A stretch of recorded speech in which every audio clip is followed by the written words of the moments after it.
2-pitch, swing and a miss, struck him out. The Philadelphia Phillies are 2008 World Champions of Baseball.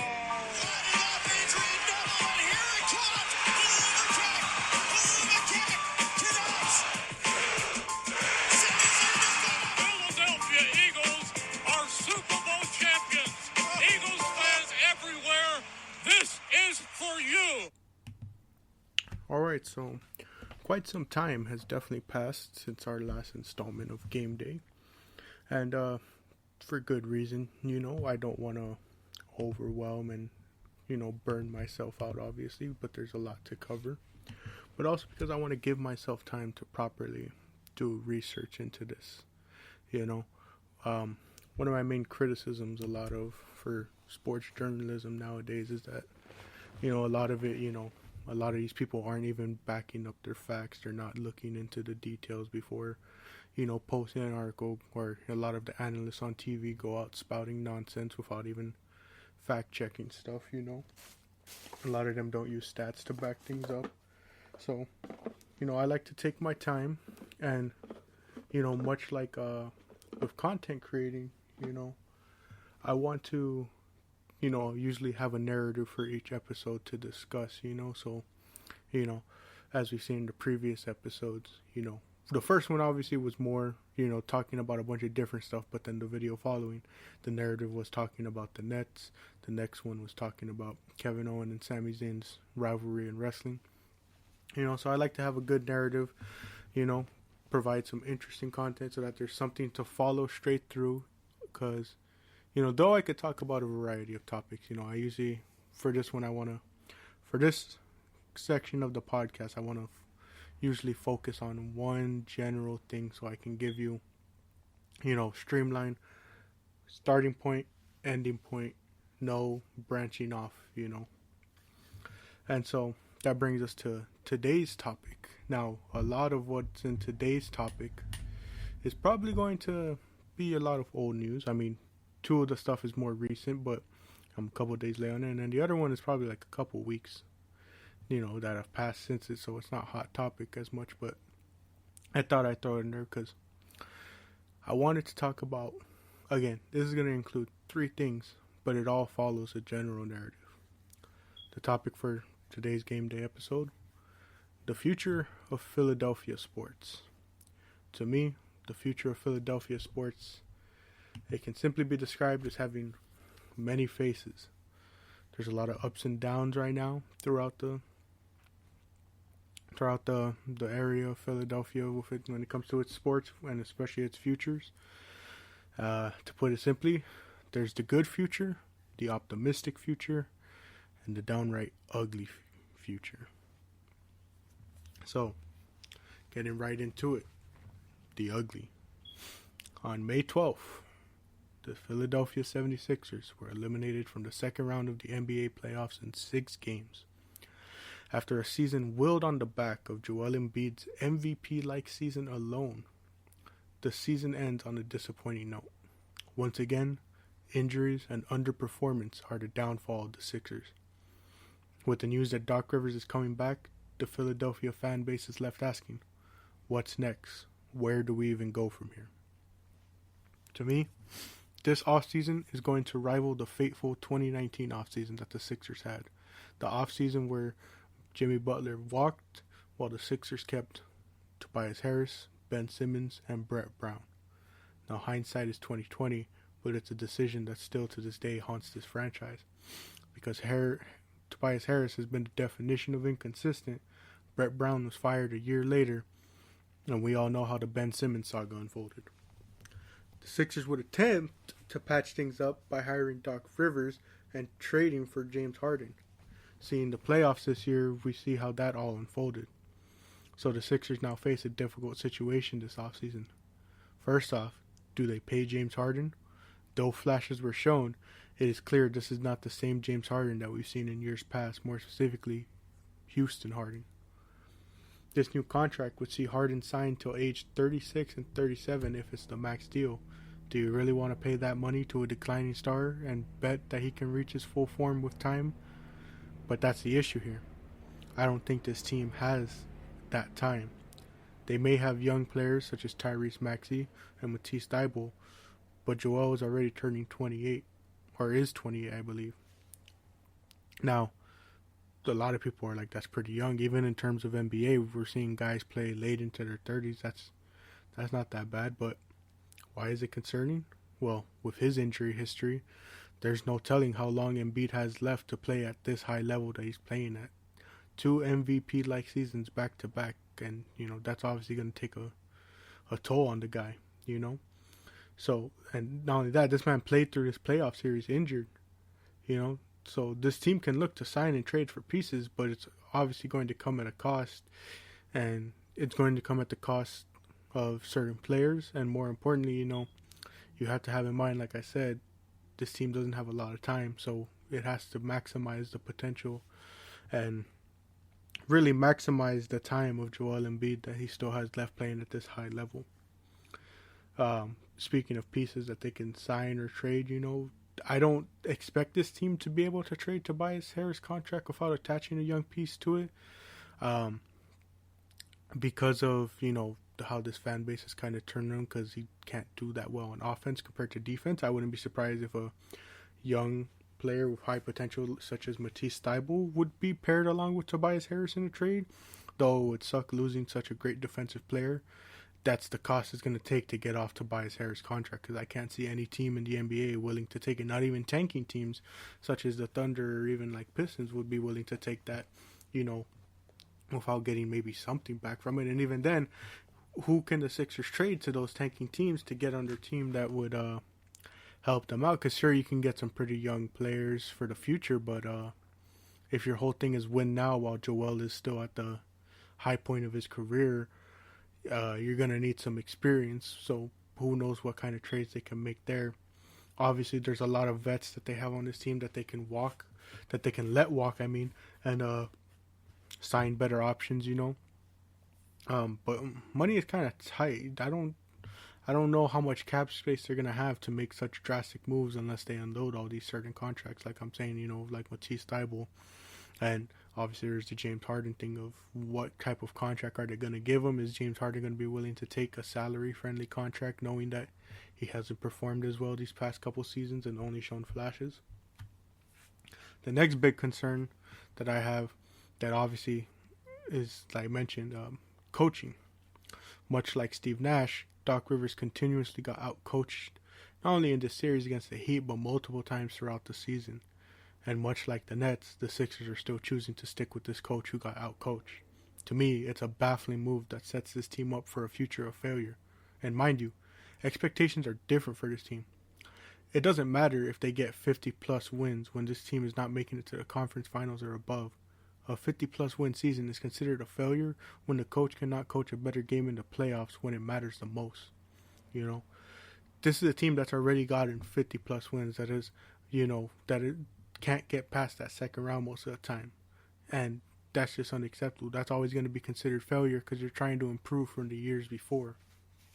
Getting 50-plus wins and making it to the second round would be, that would be a success for a team like the Hornets who have been struggling to make it into the playoffs. That would be a success to them. That would be a success to the young Toronto Raptors team. But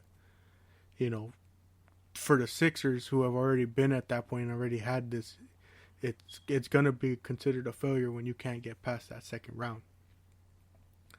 And so that's kind of a difficult point because they're still sticking with Doc Rivers, even though many thought he would be gone, but they're showing that commitment to him, and I don't think it's going to be the best for the future. This is why a lot of what the Sixers' future to me, in terms of compared to the other two, that I'll later talk about the other two futures in Philadelphia sports, it's downright ugly to me because, the offseason hasn't even arrived yet, and they're already making some really questionable decisions in my eyes.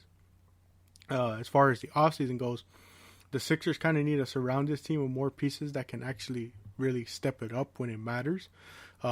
Obviously, Maxey's hopefully going to take another step as he did this season, and, you couldn't really fault him that much in the playoffs because he's a young guy. But there was a lot of guys, especially like a lot of vets on this team, that didn't even look like they were giving it their all. It looked like they had already given up. Joel Embiid even said, we need more players with that fight in them. They need a guy like Patrick Beverly who's going to, give all his energy, even if it's just one game.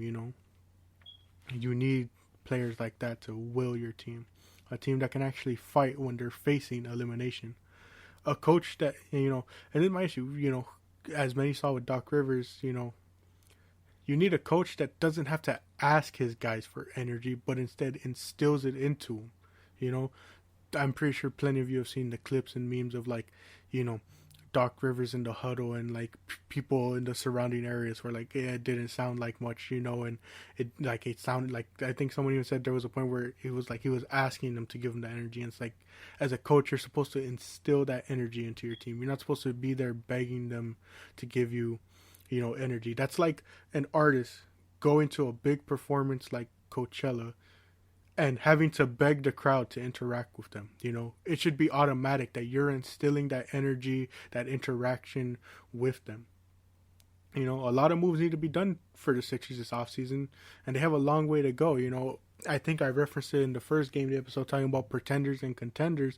A lot of people thought, because of some flashes they saw from James Harden, right before the playoffs start, they were like, oh, they can be a contender. But as the playoffs went on, even though there was injuries, so it's like you could really tell this team wasn't going to be a contender. It hurts me to say that being a Philadelphia guy, being a Philadelphia fan, but they just weren't going to be contenders with this roster, and especially with their coach. They were big pretenders in this league, and they were probably, I want to say, the biggest pretender out of the entire second round. Because everyone thought the Suns were going to be contenders.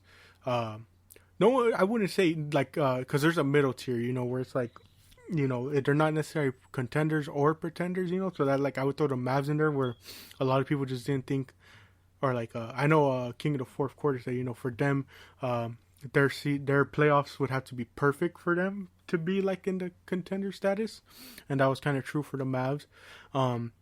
People kind of felt like the Grizzlies and Warriors both were pretenders, or not pretenders, contenders, of course, and especially, even in the games that Ja missed, they were really in there with the fight. The Celtics and Bucks just went to 7. Both teams were very well contenders. People were looking at the Heat as contenders. The only one that was really looking like a pretender was the Sixers, and even though Embiid was out those first 2 games, he came back, fought through his injuries, he got them 2 wins, but then after that, it was just not enough there, So they have a long way to go. And so, moving on, we move on to the optimistic. May 12th, the same day that the Sixers got eliminated, the Phillies beat the Dodgers 9-7. Good night? I would say yes and no. I will let it be on the record. I always wear hats, especially when recording. I have my Phillies hat on. And I've been wearing it a bit more proudly because of this past few days. So again, was it a good night or no? Was it good? They beat the Dodgers 9-7. Of course it's good, but also there's kind of a no to it. It's good they got the win, but it's bad because they almost blew the lead again. And in the 6th inning, they were up 7-3, and then the Phils proceeded to go scoreless for 2 innings while allowing the Dodgers to score 4 runs in the 8th. So you can see the good and the bad there. The Phillies were, however, able to score 2 runs in the 9th for the win. But it was a scary game, especially because most Phils fans remember we were coming out of last week where they blew a 7-1 lead to the Mets. So blowing this lead to the Dodgers, it wasn't going to be that much of a shock at this point, but, got the win. So what does the future hold for the Phillies? Well, the Phillies are currently 15-17. They're second in the East. They're not above 500. They have a lot of adjustments that they need to make to propel themselves further. I think the main issue is, a common issue that you'll see throughout all Philadelphia sports if you've kept up with them throughout the years. Inconsistency, or more importantly, consistency. This team always gets kind of hot and cold and kind of struggles to be constant on all levels, and that's the same for basketball and football, for all teams in Philadelphia. Now, it's probably a common issue for a lot of teams, but, I think a lot of Philadelphia fans will tell you that's the main issue for Philadelphia sports throughout the years, It's like sometimes they start off cold, especially the Phils, they'll start off cold and they aren't able to get anything going till later when they're down multiple runs. Like there'll be games where we're down, by like 5, and it's not until like the game's already kind of over that guys are getting hits late into like the 8th inning, even though they're already down by like 5. And obviously every hit matters, but at that point it's like you should have started doing this earlier, or sometimes, because speaking about, struggling and performing well on all fronts, sometimes, the defense of the Phils and the pitching will show up and they have an off night on offense, like I mentioned. Or other times, the pitching won't be as good and the team is kind of forced into a situation where the offense has to carry, and go all out in order to keep it even and keep it a close game. And, this kind of leads heavily into my next issue, which is hitting. Now, I don't mean that the hitters are not being consistent, because we've seen guys be pretty consistent, but I think it's an issue that a lot of people on this, like the main issue that a lot of people on this team have, is that they're big hitters, so Harper, Schwarber, Hoskins, Real Muto, guys like that, they're big hitters. They're always swinging for the fences. Now, that's not an issue. You obviously want guys swinging for the fences, but the issue I kind of noticed here, I noticed it back when Castellanos had a good game against the Rockies, which I covered back in GameDay episode 1. It was the April 20th game. The commentators pointed out that, guys like Castellanos, Boehm, and Camargo were kind of good at getting those base hits, to put it simply.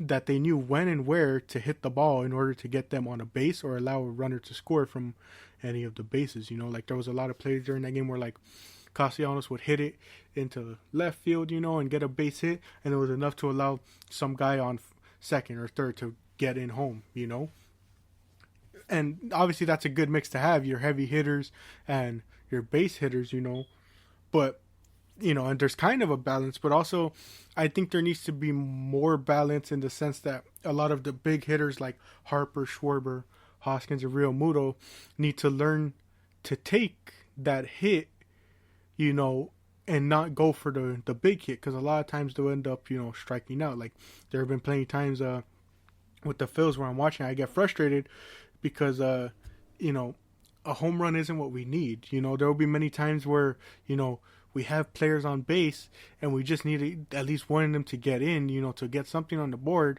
and like 3 hitters in a row will try and swing for the fences and miss. Now, obviously, you always want to swing for the fences, but sometimes, like I'm saying, it's not needed. Like there was one play that was especially frustrating, where like bases were loaded, we had 1 out, and the next 2 hitters proceeded to strike out because they were trying to go for that big hit. They weren't looking for, what base hit can I get here? Where can I look? The right field, center field, left field, in between the bases. Where can I hit this ball that it gives me enough time to either get on base and someone to score, or at least I get out? They focus on me, I get out, but someone else is able to run in for that score. And that's why I brought up, Castellanos. He's really good at this, I've noticed it throughout watching the Phils this entire season. He's really good at getting those base hits, and a lot of times you'll watch games and sometimes he'll get a home run, or other times, but for the most part you see him getting those hits where it gets him on base, it gets him a double, a single, and it gets someone to score. And that's what a lot of this team needs to kind of learn to do, because again, it's not a bad thing to have, big hitters like Harper and Schwarber, but it is an issue when you kind of see them and you can tell from watching them, they're trying to get that big hit, like especially in the start of the season, you could really tell a lot of them were trying to get that hit because, trying to get the big first home run for the season. Obviously, Schwarber got it in his first game, but everyone else, it was like, you kind of notice it, and you kind of still notice it to this time, where it's like they're trying to get that big hit. Again, there's nothing wrong with going for that big hit, getting those home runs, but it's a timing thing, 0 outs, no one on base, sure, go for it. 2 outs, 2 people on base, even bases loaded, probably not the best time to swing for that fence, you want, especially if it's like a close game, you want as many runs as you can take, and you don't want to sacrifice, 2 people, 3 people on bases, you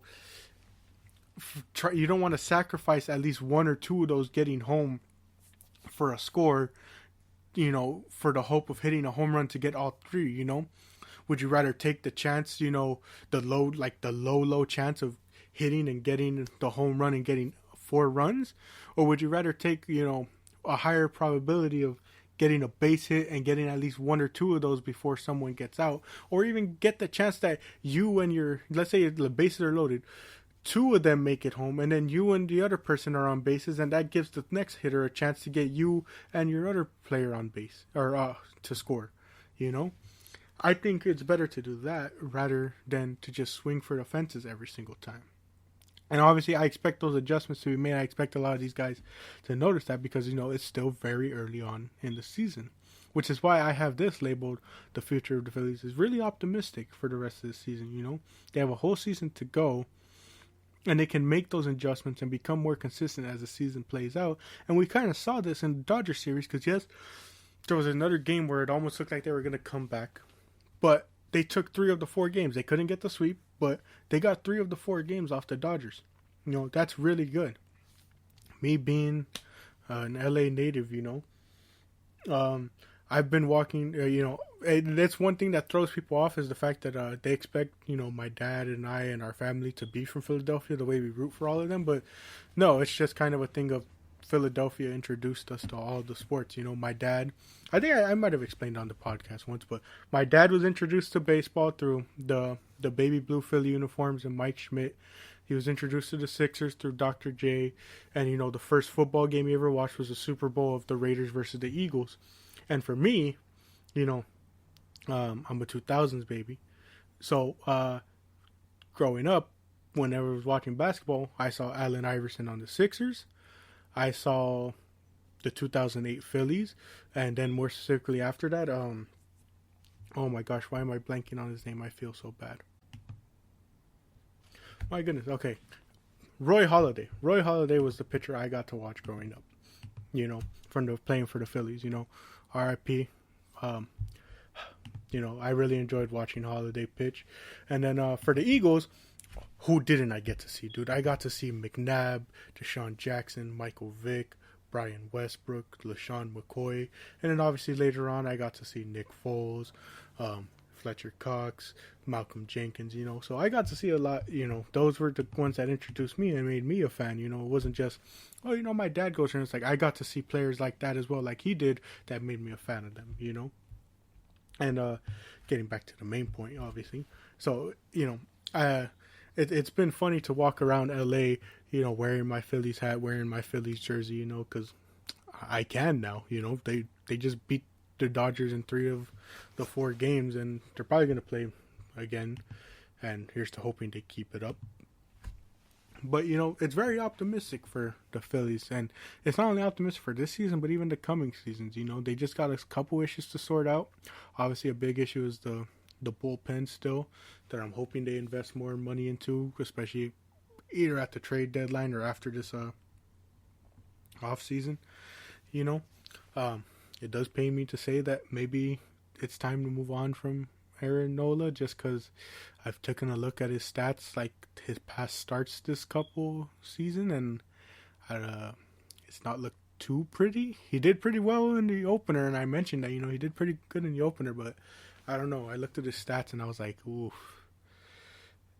you're noticing a decline here, and it hurts me because I got his jersey, but, it might be time to move on.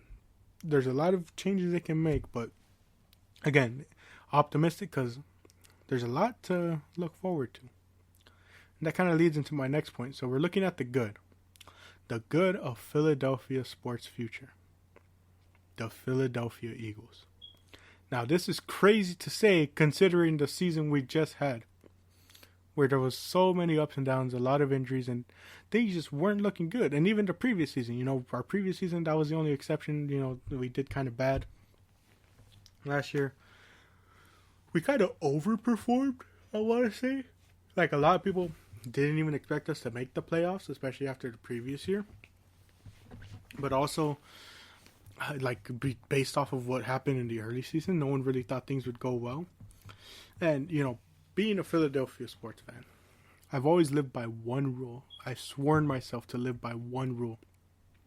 Never, and I mean never, set your expectations high, because it will only lead to disappointment. It will only lead to disappointment, especially when it comes to Philadelphia. You get yourself so optimistic, and you always just get let down. The only exception was that 2017-2018 Eagles season where we won the Super Bowl.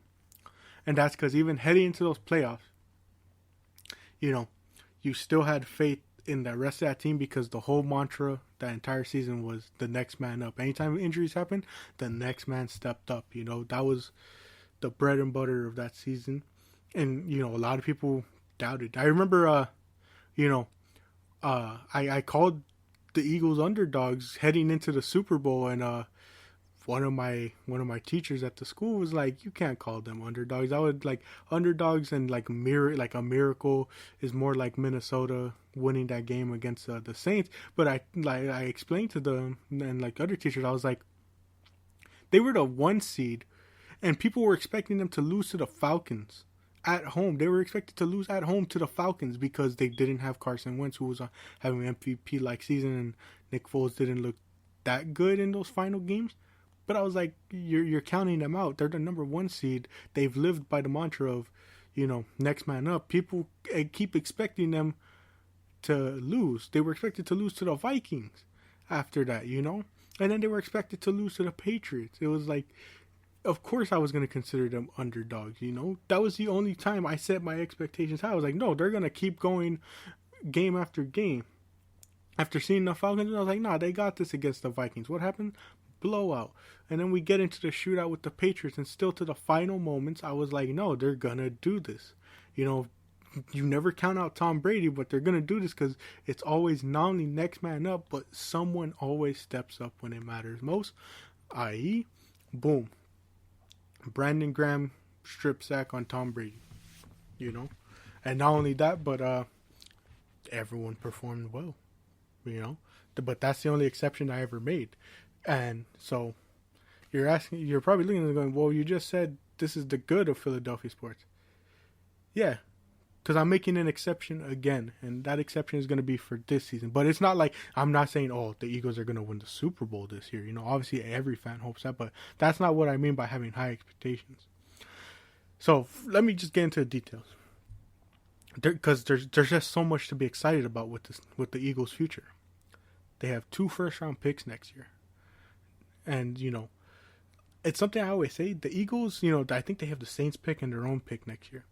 And with the Eagles pick, their pick, the Eagles will never really be bad enough to get a top pick, The only exception being, like I said, 2020, where they had a terrible record. But every other year, if you notice in the NFC East a lot, there's rarely ever bad years for the Eagles, in terms where they finish with those top picks. And even when they have terrible records, teams around the NFL usually perform worse, that the Eagles don't get that top 5, top 3 pick, And for the fans that are like, next year if Jalen Hurts doesn't work out, we can get a quarterback. The cream of the crop is not going to be available wherever the Eagles pick, because they're not going to finish. They never finish bad enough that they get that pick. Even in 2020, what did they have? I want to say it was the 6th pick, that they ended up trading out of, and it was that's right outside the top 5, but again, that's still not enough to get the pick that they needed, or to get any of the players that they needed, It just wasn't it, And I think the same thing is going to happen next year, where even if they do bad, it's not going to be bad enough that they can get another top pick to get a quarterback. That's why they have the 2 first rounds, so they can trade up if they want. And not only for a quarterback, but if Jalen Hurts does well, they can trade for a player that they think will give them a significant boost, at least, that isn't a cornerback. Moving on, the free agent signings. Hassan Riddick and Kaiser White are going to be key signings to fill in on holes on this defense, They brought back Anthony Harris, Boston Scott, and Derek Barnett, all on kind of low-cost deals to not only fill their roles, but also it's kind of like a low-cost, high-reward, especially for Harris and Barnett, that, like, if they can produce, or Derek Barnett can take the next step to produce. And as I said, Hassan Riddick coming over from the Panthers is going to be real good. Kaiser White coming over from the Chargers. They're going to, fill in holes of, Hassan Riddick is going to be another pass rusher. Kaiser White's going to be, obviously, they're both linebackers, and this team really desperately needs linebackers, and they're going to help out there. And then the biggest part of the future, the part that I specifically labeled this the good, and why I'm so optimistic for this next season, the 2022 Eagles draft class. Now, I wanted to maybe cover the draft in full, but I just couldn't think of a way to do it, in a sense, that, like, a way that would be satisfactory to me. So I'm including this in here as my way of doing it. This is possibly looking to be one of the best drafts in Philadelphia Eagles history, should everything pan out, should people live up to their potential. The Eagles traded up and selected big old Jordan Davis. There's a lot of risk here with this kind of pick, because Jordan Davis is a big dude. He's like 6'6", 340. He's a big dude. And with that height and weight, there have come a lot of claims of having a low stamina and effort issue, But this is why I think the Eagles did this move, and why it's just so perfect. Because he's not a 4-down type of guy. Like, that's what's the issue. People were like, oh, he didn't play all the downs at Georgia. However, this is why Philly is a perfect place for him to land, because Philly has always lived and died by rotations, especially on the defensive line. They have always, especially you look back to that Super Bowl season, they were always constantly rotating out a line between Tim Jernigan, Fletcher Cox, Chris Long, Brandon Graham, Derek Barnett, Vinny Curry. They were swapping those guys out. Look at the rotation Philadelphia has for this next season.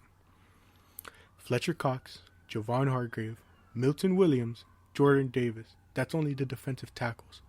Brandon Graham, Josh Sweat, Derek Barnett, and Hassan Riddick on the edges. Because Hassan Riddick will mainly play that edge rusher role, even though he's classified as a linebacker.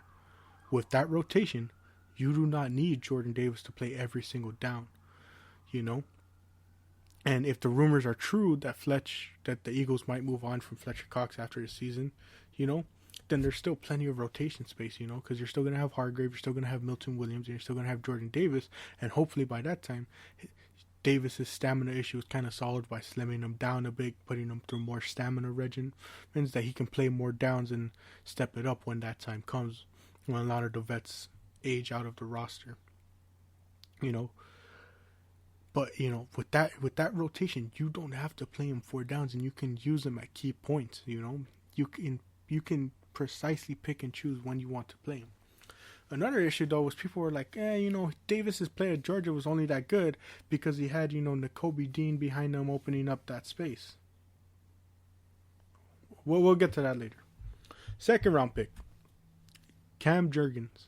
Now, many people were kind of skeptical of this pick because when I was talking with my dad, I was fully expecting, they're going to stick with, obviously, Kelsey's coming back this year. Jason Kelsey's coming back to play center. They'll get his replacement next year when he finally retires.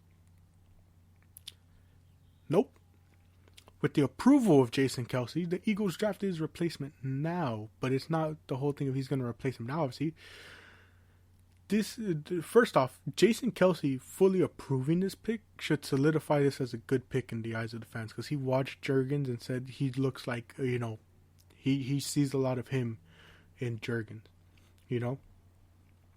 And so this is actually good that they get it now, because not only can, he can obviously get, reps in, playing different positions, swapping in, when they rotate the offensive line to get people, breathers during games, But it allows him to be mentored by Kelsey rather than, if we were to get a replacement next year when Kelsey's already retired, they would just be thrust into a lineup immediately. Whereas Jurgens here, he gets to sit, he'd not necessarily sit because, like I said, he'll probably come in from time to time, but he gets to sit and learn from Kelsey for an entire year so that when it's next year, he's even more prepared to jump right in that role rather than just jumping in fresh, It's a good pick, and it's not the flashiest pick, but it's a really good pick for his team. And I know many people were kind of upset because they wanted Kubbi Dean at this pick, But so we move on to the third round. The Eagles get Kubbi Dean, linebacker from Georgia, in the third round. The biggest steal and finesse of this draft should he live up to the potential. I truly cannot wait to see Kubbi Dean play for the Eagles. There was a lot of injury concerns that came out of nowhere, during the draft that caused him to slip.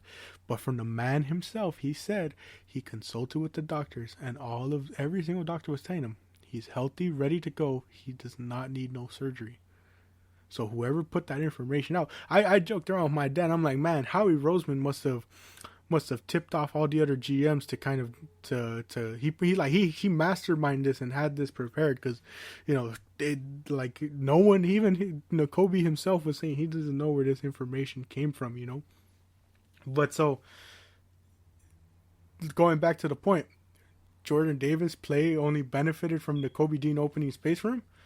All right, the Eagles said, no problem. Let's just get both of them and allow them to hopefully do what the two of them did at Georgia. Now they already have that solidified chemistry in their defense with these picks. And no pick in, I want to say, the past couple of years for the Eagles draft has excited me more than this pick. Other than, obviously, Devontae Smith last year. I am so excited to see Kubbi Dean play for this team. Because, for me, as I really started getting into football, I started looking to college, obviously, so I can know who the players are that get drafted, especially to my team, And each kind of year, I find myself having, like, specific guys that, that I root for, that I've watched in college. And even if they go to different teams, I still, like, root for them because, I really enjoyed watching them in college. I can truthfully say I bought into the hype on a lot of guys that a lot of people didn't, So, like, for example, Jonathan Taylor, I was really high on him coming out of college. A lot of people kind of weren't. Justin Jefferson, obviously. I'm still really upset that the Eagles didn't take him because they were like, oh, people at the time were trying to justify, oh, they need the deep threat. Justin Jefferson's more of a slot guy. Meanwhile, here's Justin Jefferson being one of the best wide receivers in the league. Patrick Surtain 2, PS2, Devontae Smith. Obviously, I was rooting for Asante Samuel Jr. because Asante Samuel himself played for the Eagles. I was really hoping the Eagles would go out and try and draft him, but he might have been in Devontae Smith's draft class, so that's good anyways. But Kubbi Dean was definitely one of my guys this season coming out of college for me that I was just going to root for no matter where he went, and I'm just super glad he ended up on my team, man. And then, of course, the big talk of the draft. The Titans trading A.J. Brown to the Eagles. Another receiver to add next to Devontae Smith. Devontae Smith now gets to take on cornerbacks 2 and 3s, which you can already know he's going to feast because, rookie year, he was basically YR1, so he was playing against cornerback 1s. But now he has A.J. Brown to take that attention away from him, man. And you unite A.J. Brown with his best friend and quarterback, Jalen Hurts. Jalen Hurts has his big-time receiver, or another big-time receiver, really, because Devontae Smith is looking to blossom into a big-time receiver. There's just so much to be excited. This is going to allow the rushing attack and passing attack to flourish, because they're going to be running that ball so well that it opens the passing lanes when they commit to the run. They're going to be passing the ball so well that when they commit to the pass, it allows room to run. Vice versa and all that. It's going to look real well, and everything's just seriously lining up well on paper. And despite being young, many people have the expectation that this is Jalen Hurts' prove year. And I kind of agree because, the window is kind of short on this team. Even though there's they have a lot of young players, but when it comes to a lot of the vets at key positions, not a lot of time. As I mentioned, Jason Kelsey's probably retiring after the season. Brandon Graham too. Fletcher Cox may or may not be gone. So this is kind of Jalen Hurts' proving year, but I think a lot of people kind of have unrealistic expectations. In my opinion, Jalen Hurts proves it if he performs well in both the passing and rushing attack rather than just, being a runner. If he can prove that he can pass that ball really well, that's gonna essentially exceed expectations, I think, for me, all you need to do is just do really well in the passing and rushing attack. And then one of two things.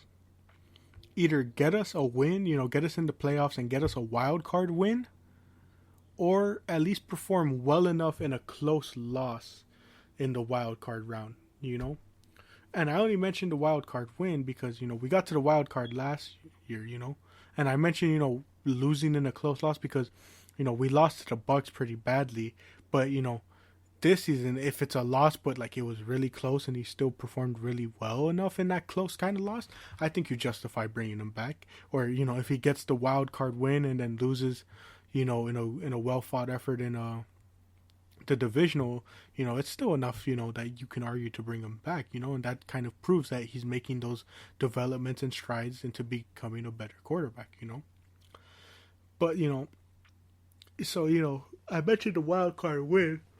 Because much like the Sixers, since you already made it to the wild card, you kind of have the expectation to get past that this time, And then the one final hole really is our safety and corner positions. At the current moment, James Bradbury is still on the free agent market. Back when I wrote this, I want to say I wrote this script on Friday or Saturday. He was still a free agent, and it's now Tuesday, and he's still a free agent and on the block. There was also rumors that the Ravens might want to trade Chuck Clark and that the Eagles were maybe trading.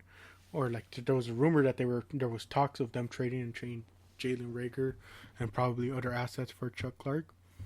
From the looks of it, that probably fell through, and again, James Bradbury is still on the free agent market.